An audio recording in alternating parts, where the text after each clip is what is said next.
बरेली दर्पण के live programme में आपका बहुत बहुत स्वागत है। इस वक्त हम कोर्ट में हैं, यहीं पर ही वकील साहब हैं हमारे साथ में। मैं आपको बता दूं कि कल जिस तरह से हमने आपको बताया था कि लाली फेक एनकाउंटर मामले में जो आरोपी था retired sub inspector Yudhishthir Singh, जो थाना किला में तैनात थे, उन्होंने जो एनकाउंटर किया था वो फेक एनकाउंटर साबित हुआ। उस मामले में उनको सज़ा हुई और उम्र कैद की सज़ा हुई है और इस पूरे मामले को 31 साल तक कोर्ट में चला। और केस को जो लड़ा था अरविंद कुमार श्रीवास्तव जी एडवोकेट हैं और अध्यक्ष हैं बार एसोसिएशन के, और उन्होंने इसको आखिरी मुकाम तक पहुंचाया और आखिरकार जो दरोगा था उसको उसके किए की सज़ा मिली। किस तरह से पूरा ट्रायल चला, बहुत सारी चीज़ें मैं जानना चाहता हूं वकील साहब से। वकील साहब बहुत बहुत खैर मकदम, बहुत बहुत स्वागत है आपका हमारे चैनल में। आपका भी और आपके सभी श्रोताओं का, देखने वालों का बहुत बहुत स्वागत जी। पूरा मैं जानना चाह रहा था कि किस तरह से ये मामला हुआ था और कैसे कैसे ये आगे बढ़ता गया और ये साबित हुआ कि ये एनकाउंटर फेक था।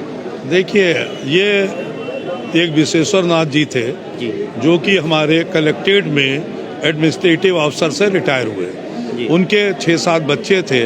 उन बच्चे में एक मुकेश उर्फ लाली था जो कि साहूकारे में ठंडे नल के पास रहते हैं। इनके एक भाई मेरे नामा राशि अरविंद जौहरी एडवोकेट भी हैं और छोटे छोटे भाई हैं। आज से 31 साल पहले की घटना है। एक शराब की दुकान पर यह बताया गया कि 3 लोग शराब की दुकान को लूट रहे थे और उस लूटने पे ये युधिष्ठिर सिंह दरोगा वहाँ पे पहुँचे। उनका ये कहना था कि लुटेरों ने उनके ऊपर जान से मारने की नीयत से गोली चलाई। इन्होंने बचाव में अपनी गोली चलाई और एक लुटेरे को पकड़ लिया। उसे पकड़ के ये अस्पताल ले गए जहां उसकी मृत्यु हुई। उसके बाद उसका पंचायतनामा भरा और पुलिस ने वाही लूटने के लिए मुकदमा मुकेश जौहरी और लाली व अन्य के विरुद्ध 392, 307 आईपीसी व 4/25 आईपीसी का थाना कोतवाली में दर्ज कराया। उसके बाद जब इसके माता पिता मुकेश जौहरी और लाली के माँ, पिताजी, उनके भाइयों द्वारा मुझसे संपर्क किया गया था और उस संपर्क के बाद एक प्रक्रिया शुरू हुई कि कोई सुनने वाला नहीं था। ये लाली युधिष्ठिर सिंह का उस समय बहुत आतंक था और ये आतंक की वजह भी मैं आपको बता दूं, वहाँ 2 ग्रुप चल रहे थे। साहूकारे में एक बनिया लॉबी थी और एक कैश लॉबी थी। उन दोनों में वर्चस्व की लड़ाई थी। उस लड़ाई की वजह से जो पैसा उसे मिल रहा था युधिष्ठिर सिंह को, तो युधिष्ठिर सिंह ने ये कांड किया था। ये इसका मूल रूप से है। युधिष्ठिर सिंह ने मुकदमा दर्ज कराया, पोस्टमार्टम हुआ, पंचायतनामा हुआ और उसके बाद 11 महीने तक इसकी लिखा पढ़ी, टेलीग्राम, सारी चीजें की गई। उसके बाद ये CBCID की जांच की गई और जांच के बाद ये पाया गया कि ये मुकदमा दर्ज किया जाना चाहिए और उस पे इंस्पेक्टर CBCID द्वारा ये मुकदमा दर्ज कराया गया। मुकदमा दर्ज होने के बाद विवेचना में भी काफी समय लगा और दौरान विवेचना साक्ष्य संकलित की गई। उसमें पहले 3 लोग थे, इंस्पेक्टर उपाध्याय भी थे इसमें और 2 और थे। तो पुलिस द्वारा जांच में युधिष्ठिर सिंह के खिलाफ आरोप पत्र दाखिल किया और उन दोनों को निकाल दिया जी। इसके अलावा जब इसमें युधिष्ठिर सिंह हाजिर हुआ, हाजिर होने के बाद बेल कराई, फिर ये भाग गया। भागने के बाद ये मुकदमे को लिंगारान करता रहा कि उस समय मौजूदा समय में वो तैनात किले में था। किले में SI पद पे तैनात था और SI पद पे रहते हुए अपनी उद्दंडता, अपनी दरोगागिरी, अपने अवैध वसूली के लिए ये यहाँ के अधिकारियों का भी चाहता था। जब इस पर मुकदमा दायर हुआ उसके बाद इसे सस्पेंड किया गया। जब बेल हुई तो बेल के बाद हर आदमी की एक रणनीति रहती है कि किसी तरह मुकदमे को इतना आगे चलाया जाए, इतना चलाया जाए जिसमें रिटायर हो जाए। तो आधी तनख्वाह वगैरह प्राप्त करता रहा। तो ये इस कारण से इसे डिले रहा। यहाँ पे मैं आपको एक बात बता दूं कि यहाँ पे शबनम हत्याकांड में भी शबनम को मैंने सजा कराई थी दरोगा ने। उसने अपने साथी दरोगा को मारा था। उसी तरह का ये भी केस था। उसमें भी सारे कानून के सारे हथकंडे अपनाए गए थे। इस केस में भी सारे हथकंडे अपनाए गए जो अपनाए जा सकते हैं और अपनाना जरूरी भी है। इसमें जो सबसे मुख्य चीज़ है जो मैं हर आदमी को बताना चाहता हूँ कि 2 चीज़ें होती हैं। एक होता है एडमिशन, स्वीकारती, स्वीकार कर लिया। जो स्वीकार कर लोगे उसे सिद्ध करने की आवश्यकता नहीं है। वो अपने आप माना जाता है। ये सेक्शन 17 एविडेंस एक्ट है, 17 से लेके 23 तक स्वीकृति एडमिशन पे रिलेटेड है। लोग सोचते हैं ये दीवानी से संबंधित है, इसका कोई फर्क नहीं पड़ता। सेक्शन 24 से लेके एक्स्ट्रा जुडिशियल कन्फेशन होता है, वो जब होता है जब FIR दर्ज हो जाती है। तो यहाँ बात बताना ये आवश्यक है कि इस केस में दरोगा युधिष्ठिर सिंह ये समझ रहा था कि पहला मुकदमा मैंने लिखवा दिया है, और पहला मुकदमा जब मैंने लिखवा दिया, इसे लुटेरा साबित कर दूंगा और आत्मरक्षार्थ गोली चलाऊंगा तो मैं छूट जाऊंगा। क्यों सिंपैथी पुलिस वालों के साथ हो जाती है, उस पे गलत फहमी में के शिकार हुए। अब आपको बताएं, इसमें सारी एविडेंस आई। एविडेंस आने के बाद जो कमी कर गया, वो दरोगा कमी जो करी है उसने ये करा, from the very first day उसने कहा कि साहब मैंने मारा तो है, एडमिशन कर लिया, मैंने आत्मरक्षार्थ गोली मारी, ये भी एडमिशन कर लिया, और मैंने ले गया। अब यहाँ जो है एडमिशन कर लिया, तो आप कैसे बच जाओगे? आप स्वीकृति कर रहे हो तो कैसे बच जाओगे? इसमें सेक्शन 105 एविडेंस एक्ट में है कि कौन से तथ्य जो अपराध की श्रेणी में नहीं आते हैं। उसमें 76 से लेके 106 सेक्शन है, मर्डर की 4 एक्सेप्शन है उसमें है, उसके अलावा NI एक्ट तमाम चीज़ें हैं। उसे किसी को कि अधकचरा ज्ञान और अधकचरा फिली युधिष्ठिर सिंह के ताबूत में कील ठोकने के लिए सफिशिएंट रहा। तो इसमें जिस समय बहस हुई, काफ़ी गवाह हुए, एक आध उधर से डिफरेंस हुआ, मगर इसमें कोई चीज़ नहीं थी। आप लोगों को एक बात बता दूं कि ये आम आदमी को पता होना चाहिए कि जैसे नुपुर तलवार का केस था, बहुत चर्चित केस था, घर के अंदर बच्चा और नौकर मारा गया था और कोई व्यक्ति उसमें साक्ष्य नहीं था, उसके बाद सजा की गई। आज भी वो मामला सुप्रीम कोर्ट में चल रहा है। इसी में एक दूसरी एग्जाम्पल आपको दे दूं, आप लोगों को सबको जागरूकता के लिए। एक कमरे में 2 बच्चे और 2 माँ बाप थे, दोनों बच्चे मर गए। मद्रास का केस है, सजा हुई, हाई कोर्ट ने सजा की, सुप्रीम कोर्ट ने भी सजा हुई। यही इस केस में है कि इसमें एडमिशन है। तीसरा जो इसमें महत्वपूर्ण बात आई, वो महत्वपूर्ण बात यही, युधिष्ठिर सिंह उस समय ड्यूटी पे नहीं था। ये आ गया ऑन रिकॉर्ड। जब वो ड्यूटी पे नहीं था, उसने सरकारी रिवॉल्वर का कैसे इस्तेमाल करा? सरकार जमा ना भी हो अगर उससे है तो वो जो दिखा रहा है 392 307 का, उसकी मौत का कारण तो from the very first day हो गया जब उसने मुकदमा दर्ज कराया। जब मुकदमा दर्ज हो गया था तो मेरे साथी इसके बड़े भाई अरविंद जौहरी बहुत परेशान थे। तब भी मैंने कहा था बिल्कुल शांत रहो, किसी से कोई जिक्र ना करो। ये तो 100% इसमें सजा होनी है, इसमें ऊपर वाला चाहे तब भी नहीं बचा सकता है। तो बड़े बेचारे मगर इसी टेंशन में उनकी डेथ हो गई थी। मगर वो ये है कि मैं तो था उनके साथ बराबर, तब से मदद कर रहा था। बहस के समय उनके एक छोटे भाई के पैर में मारतमाम हो गया, शुगर की वजह से घाव वगैरह थे। घर की हालात भी अब उतनी अच्छी नहीं रही जैसे पहले थी कि 7 भाई थे, 3-4 खत्म हो गए, तो उस घर की क्या हालत होगी। तो मैं इस मामले में जो उसे सजा हुई, वो सजा इसलिए हुई, समाज का दर्पण, चेहरे में अपना चेहरा देखिए शीशे में, और युधिष्ठिर सिंह को देखिए। अगर कोई अपराध करता है, चाहे वो वकील हो, चाहे जज हो, चाहे आम जनता हो, चाहे पुलिस हो, बचेगा नहीं।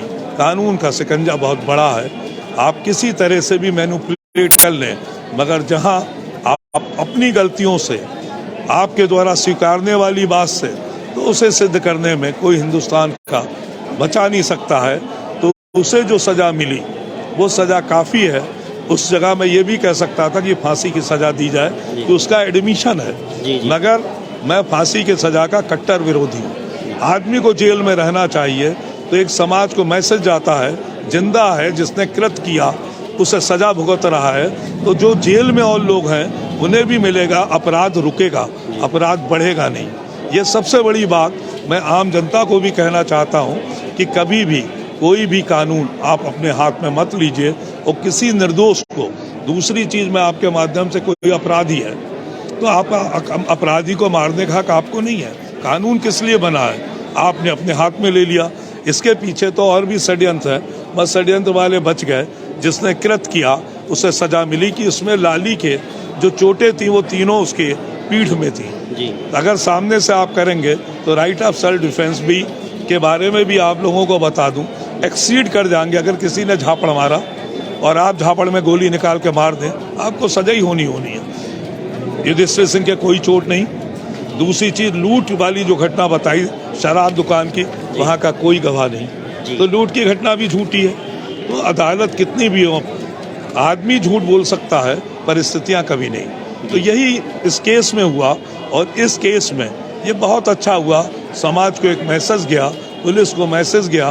दूसरी चीज़ ये मैसेज की कि आप हाउ टू मैनेज, आप मैनेज नहीं कर सकते हैं। जहाँ सारे प्रयास हुए, हर तरह का प्रयास किया गया। आपको एक बात और बता दूं, एक इंस्पेक्टर थे, उनसे 2 दिन पहले युधिष्ठिर सिंह, मैं तो 100% छूट जाऊंगा, मुझे कौन सजा कर सकता है। तो इसका मतलब क्या होता, कितना कॉन्फिडेंस है, कॉन्फिडेंस था। ओवर किस वजह से था? There is something behind the curtain, कुछ ना कुछ चीज होगी, तभी तो आदमी इतना था। मुझे कौन सजा कर सकता है? मुझे कोई वो कर सकता है? बोले। तो मैं आपसे बस ये बात कहना चाहता हूँ कि इस तरह के अपराधों में, और ये होना चाहिए, ये बराबरी के लिए बहुत अच्छा मैसेज है। और मौजूदा समय में हमारे एसएसपी कानून के बहुत ज़्यादा मानने वाले हैं।